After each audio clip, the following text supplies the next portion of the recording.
Ya bafowethu nginenkinga. Yimi ngedwa yini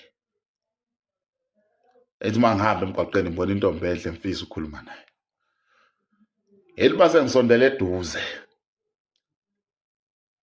Bese ngithola ukuthi le ntombazane inethathu. Idwebe ithathu. Vele ngiyibonela isatanist same time. Uthe ebheka ingane Nkosi yami inhle ingane yabantu. Kodwa manje ayisabukeki ngenxa yale thathu le esemlenzeni. Nakhona thathu yakho ivela kabi, uthola ukuthi ivela ngezansi wenkaba. Uyabona ukuthi crocodile kodwa manje uvela umlomo kuphela la ebhlukweni.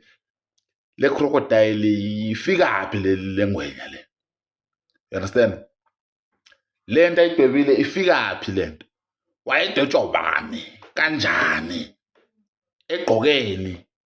You understand? Vele kufike nje lezo zinto. Uthi uyabheka umuntu nethathu emtsitsileni. Kungumalanga kaSathane. Sisi kaSathane. Dadwaba umdala kaSathane. Vele ngibonela uSathane nje mina. Uthi uyathi uhlangane nentombazane igqobhozile la. Ngathi inkonyane. Umamunyela. Vele ngibonela uSathane nje mina.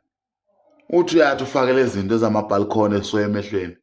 Hayi mina ngivele ngibonela uSathane. Noma ngibheka nje yahlasimuka inkazi nje yabaleka nje ngisho nje ngangabheka udadewabo kaSathane kwenze njani.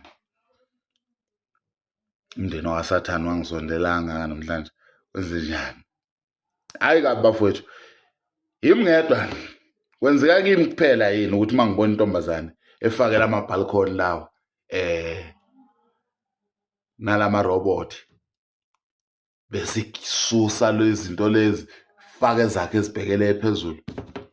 Vele ngibonela uSathane yazi. Angazi bafowethu mhlawumbe ngiyahlanya. Ngisizeni.